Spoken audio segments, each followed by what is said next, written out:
Welcome to Tart Words. I'm your host, Linda Hengerer, and I'm a writer, a reader, and a baker.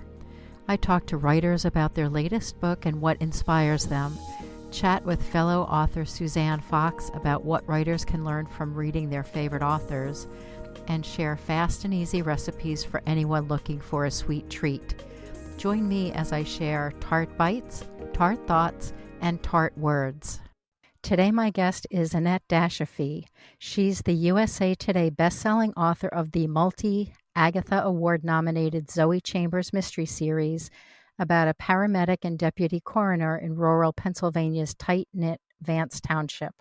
Her latest release, a standalone, is Death by Equine, about a veterinarian at a second-rate thoroughbred racetrack who is seeking to find the truth about her mentor's mysterious death. Annette is a member of Pennwriters and is the vice president of the Pittsburgh Sisters in Crime chapter.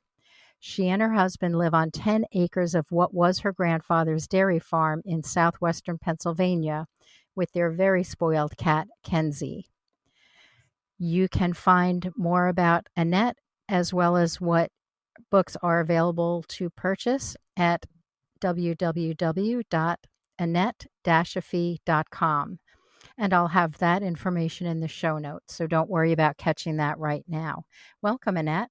Hello, thanks for having me. It's my pleasure. I wanted to talk to you a little bit about your latest book. It's a standalone and not part of the Zoe Chambers series, so tell me a little bit about it. Veterinarian Jessie Cameron agrees to fill in for her mentor, Doc Lewis, at Riverview Racetrack so he can take a long overdue vacation. But when he's tragically killed by one of his equine patients the night before he's supposed to leave, Jessie quickly suspects the death is anything but accidental. Her search for the truth is thwarted by everyone from her well-meaning friends to the police, and that includes her soon-to-be ex-husband. Undaunted, she discovers layers of illegal activities and deceit being perpetrated by the man she thought of as a father, and creating a growing list of suspects with reason to want him dead. So instead of looking for one person who might want to have killed him, she gets to the point where it's like, who wouldn't have wanted to kill him? But of course, all that digging puts her squarely in the crosshairs of the real killer. Right.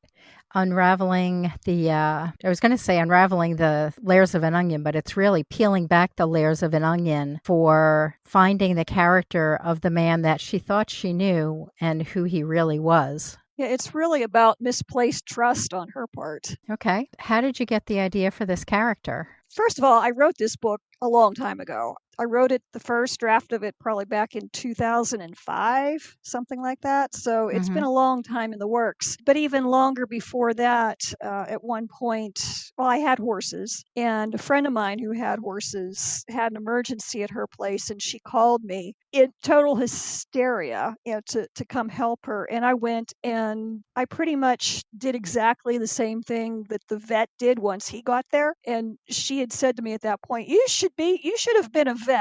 And I don't know, I guess that always stuck with me, so that when I was looking for a character, I thought, well, I'll live through this character vicariously and have her be the vet. That's one of the best things about writing is we can try on other lives that we don't necessarily live. Exactly. Your character is different from your Zoe Chambers character, but they're both independent women. Do you find that that's part of what you like when you're creating your characters? Oh, absolutely. I like creating a female kick-ass character, for lack of a better term. Although I think Jessie is probably not quite as strong in a lot of ways as Zoe is in the Zoe series. Or, maybe it's just that I've been through 10 books with Zoe, and, this is the first time, we get to spend time with Jessie. So she'll probably come into herself eventually. Do you think you're going to make Jessie a series character?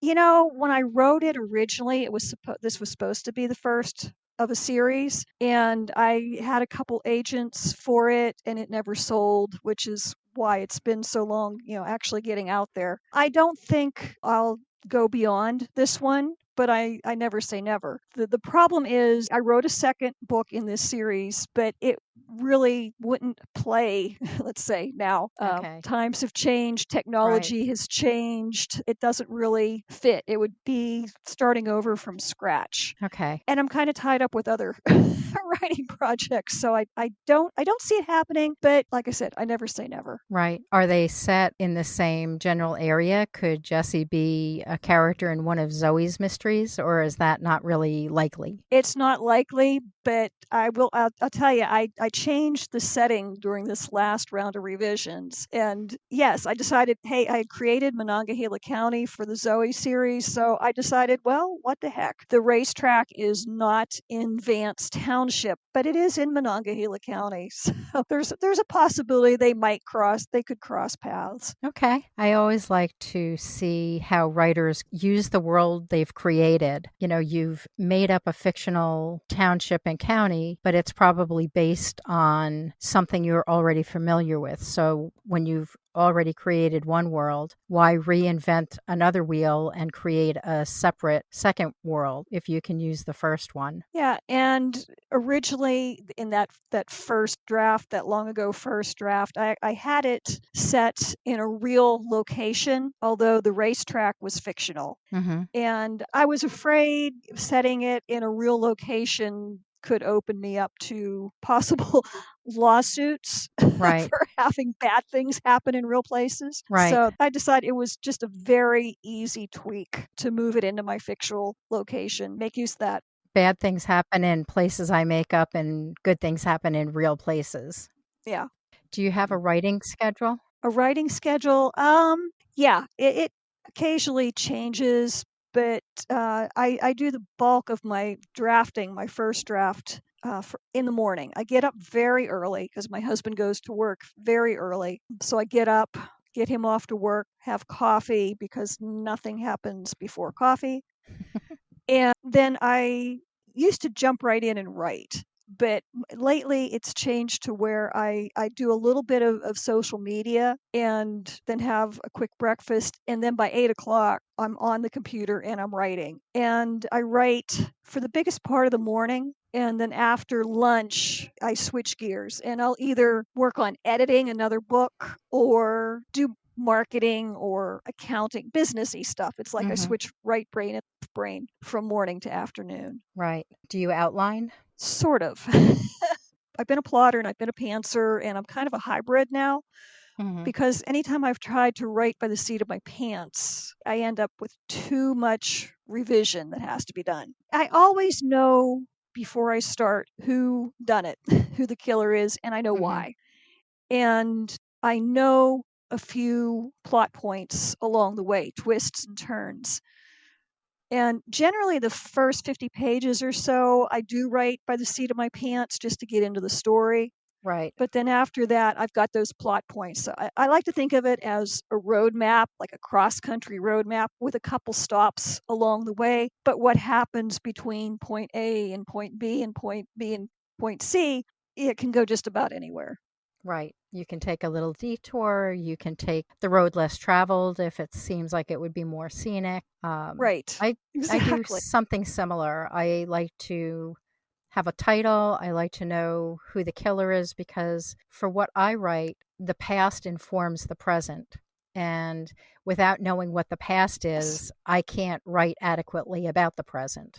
Well, I've always thought that while we're telling the story through the protagonist's viewpoint, it's actually the antagonist or the killer in crime fiction that kind of guides the plot because what Mm-hmm. he's doing off the screen determines what the protagonist finds on the page. I have friends who don't know who the killer is until the very end, and that works for them. And what works for me doesn't necessarily work for you. Right. But for me, I need to know who the killer is so I know the direction the story's going.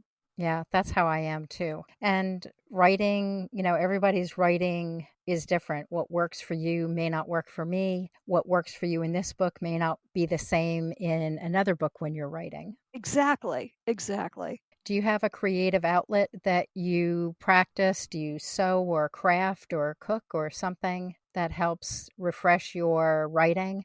I used to quilt, but I I don't have the time or patience for that anymore. Hobbies, I love photography. That's always been kind of a different kind of creative outlet.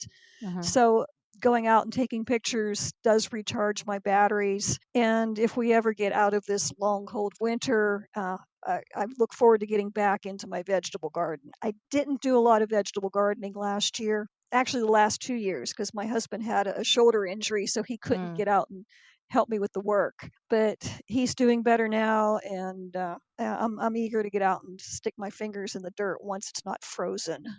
Yeah, I bet. Just something about being outside and the fresh air, but not when it's cold. I grew up in New Jersey and Yeah. I live in Florida now, but I don't miss the cold weather. Well, I had horses for a lot of years, so it was, in the winter time, you still had to get out and go in the barn and clean out the manure would be frozen and the water buckets would be frozen. Yeah, I've done that. Now I just like to stay in where it's warm.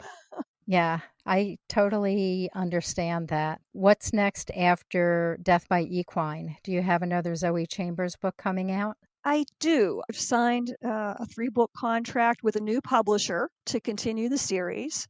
So Terrific. the next Zoe is titled, working title for it is Fatal Reunion, which Zoe has her 20-year class reunions coming up, and there's a 20-year-old series of murders that they thought were solved, and a new body shows up. And is it connected to her class? We don't know yet. But yeah, that it won't come out now until May of 2022. So it's still a little over a year away, but I'm working on it. Good. Well, something to look forward to. And right now, readers can read Death by Equine, which is a standalone featuring a veterinarian. And you have how many books now in the Zoe Chambers series? There are 10 out. 10 out. So readers or listeners can head over to www.annettedashofy.com and see what books appeal to you. And you can start at book 1 in the Zoe Chambers mystery and read through the first 10. Thanks, Annette. I've enjoyed having you on the podcast today. Oh, it's been my pleasure. Thank you for having me. Thank you for joining me this week. To view the complete show notes and the links mentioned in today's episode, visit tartwords.com/tart107. Follow now in the app you're using to listen to this podcast, or sign up for email alerts through an easy sign-up form for bakers, readers, and writers at tartwords.com/about. Thank you again for joining me, Linda Hengerer, for this episode of Tart Words.